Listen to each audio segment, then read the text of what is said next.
Alright, let's do lecture 3 from module 2.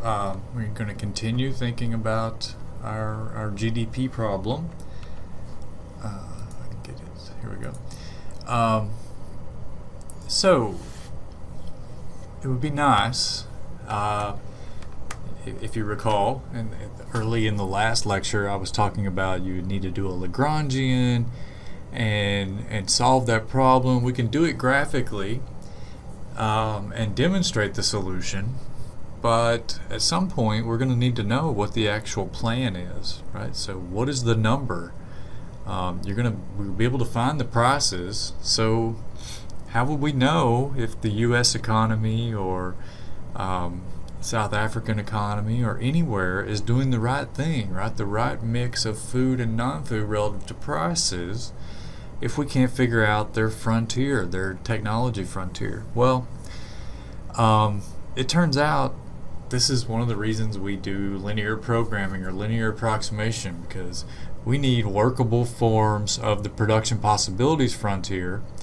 I wrote it as this generic G function that says Qn and Qf, and I think I had X in it before, but this relationship between these two, and they have to fit on the frontier, so you just sort of say it equals 0. There's some relationship that we don't know, and of course people work on national output functions to think about sort of all these substitution possibilities and so forth, but a better way, or a way that is more amenable to us, especially as we think about getting away from national problems, right? I mean, I'm just doing this so that no one gets trapped into thinking about their firm and the way things operate. We're doing this national level problem to show that this is a ubiquitous sort of approach, this production possibilities frontier. I'm not expecting you to, and maybe it's useful for your trade macro class as well, but either way, we're doing this to sort of abstract from the, whether we do a farm problem or an agribusiness problem that's focused on sales or seed or chemicals or whatever. But it turns out, it doesn't matter, as long as we're doing a PPF problem, that there's a good approach. So just like we talked about a little bit briefly in our first meeting on linear approximation can be dangerous and risky. Well, when you have a curve that looks like this, if instead of having this smooth curve that we'll never be able to sort of truly discover the actual location of, but if we could figure out what a good approximation was by this linear segment and this linear segment and then this linear segment, all represented by the dashed lines, then they look a lot alike, right? We can get really close, and that might be something that's much more amenable for us to work with. And so we call it the linear segmented PPF. It's an approximation. It's made up of line segments. They join at different points, and so then that would be our replacement for G, right? G whatever is equal to 0. What kind of mathematical description will we give it? Well, you've already seen it actually. So in the first module, I made you write out the algebraic form of a problem and put it in a spreadsheet and actually do some calculations and play around with what's best. Well, those constraints could look exactly like this PPF if you pay attention and think about conceptually what you're modeling there. So let's consider individually, just like we did in Module 1. How much could the economy produce if we only thought about one resource at a time? So first, let's talk about capital. It's probably not unreasonable to think about sort of the food producing sector and the non-food producing sector, maybe machines or whatever you want to call it. Think about the usage rate and make the assumption that it would be constant, just like we talked about in Module 1. Well, if we do that, and then somehow we could measure the total value, or the total quantity, I guess would be better, of capital in this national economy, then we could say, well, we could produce this much Qn if we didn't make any food, because we would be exhausting all the capital employed on Qn, or we could make this amount of food.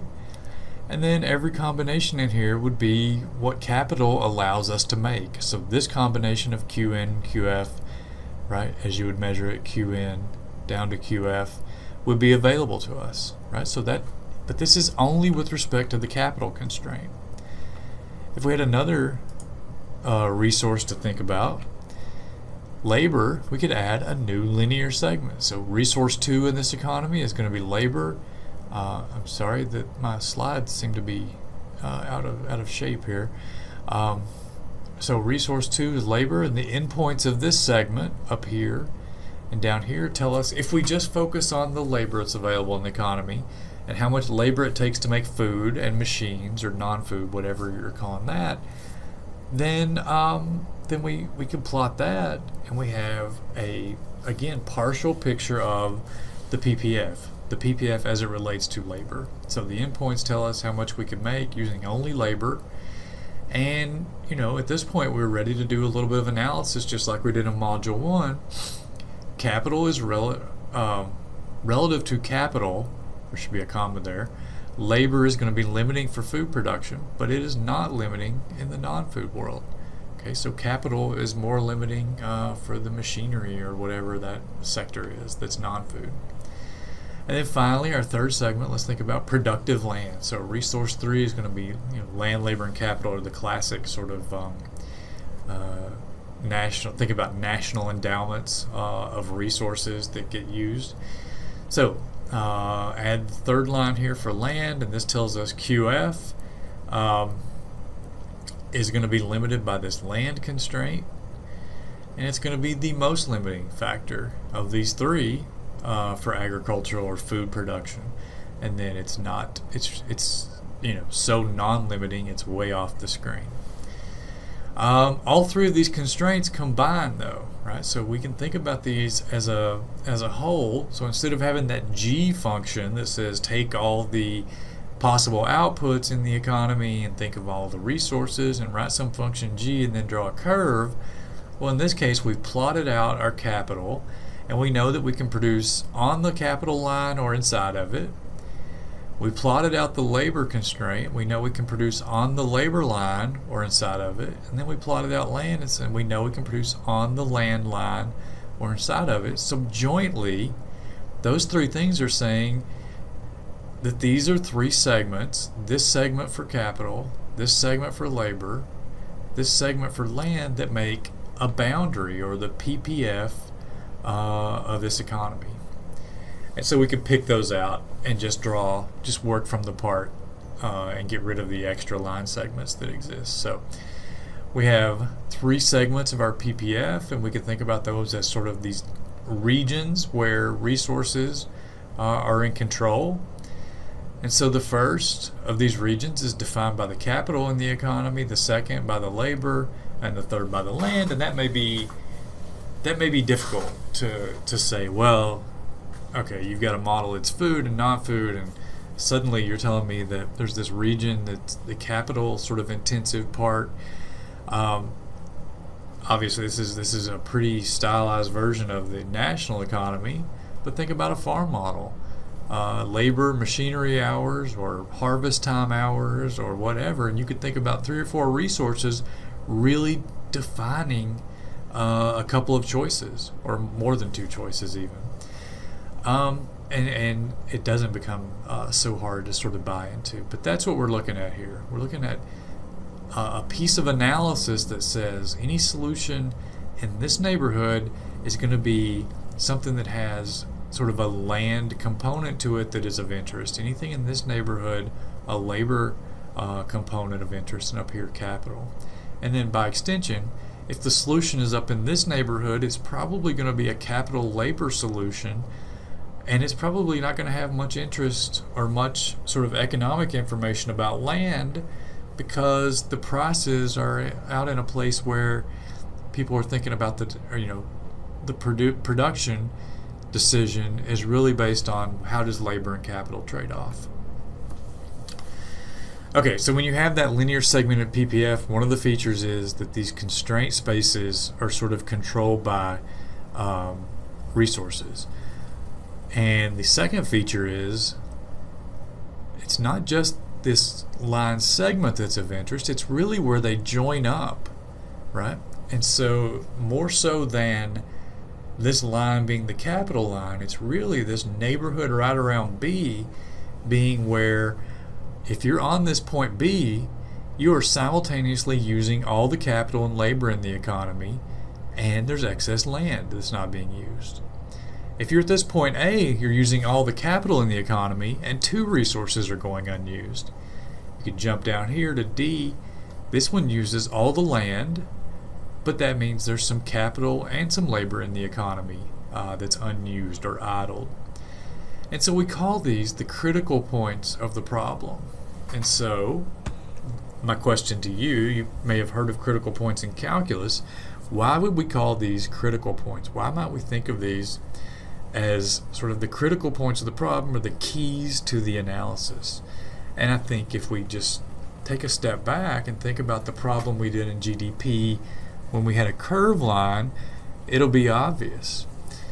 So this function, this way of writing the profit function, or the GDP function in terms of QN. QN is the the left-hand side or the dependent variable. QF is the horizontal axis variable, and we're trying to find the highest line defining GDP. We're trying to find the highest level of GDP that's attainable given these price ratios. Well, there's nothing about our linear approximation here. This linear segment of PPF is all about fixing the curve part that we have little information to go on. How do you think about resources in the economy defining what's feasible? So we're fixing the feasibility part. We don't have any trouble with the GDP part. We go out and we observe prices. We can consider different options between QF and QN that produce different levels of GDP, so this part stays the same. So in our new problem with the linear segmented PPF, we're still going to have this GDP line that looks like this unknown GDP level, where we say, tell me all the combinations that give this GDP amount, and then some slightly higher GDP amount. And then at the end of it, I want to find which one of these is still feasible and has the highest GDP, and then I'll pick on that combination and I'll call it my best national output plan.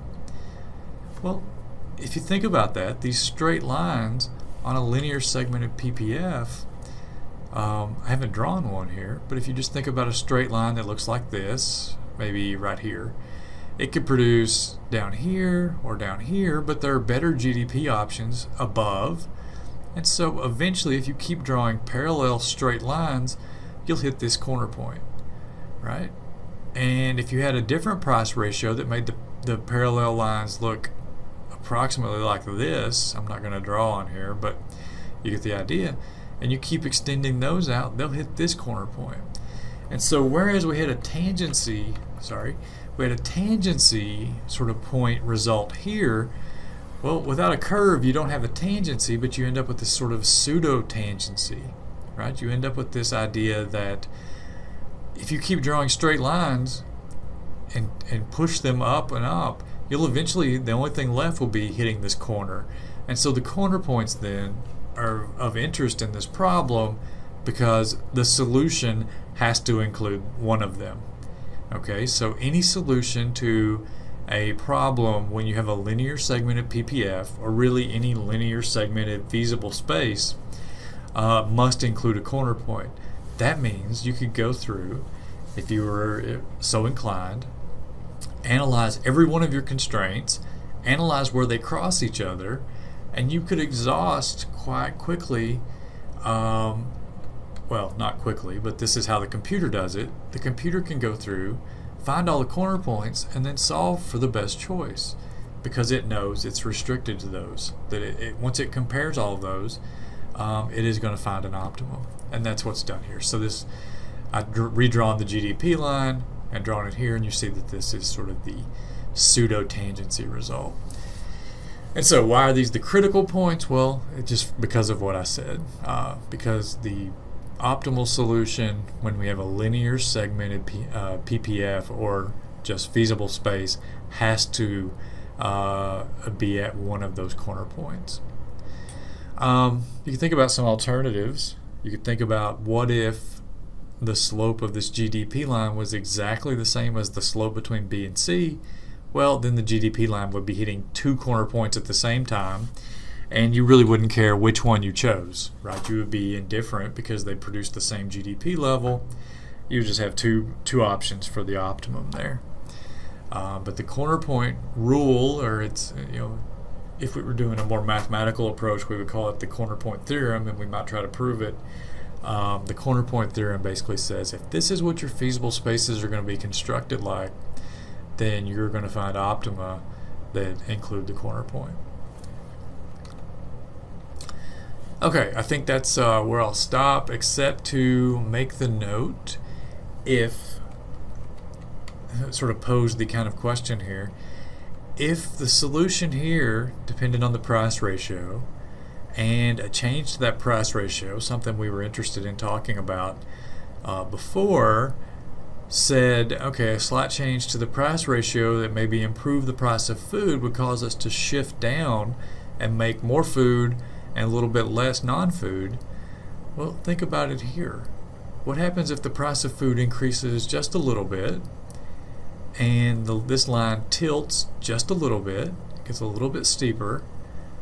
Well, the one problem, or the one issue we're going to have with these linear segmented production possibilities frontiers, or any feasible spaces, is small price changes will adjust the price.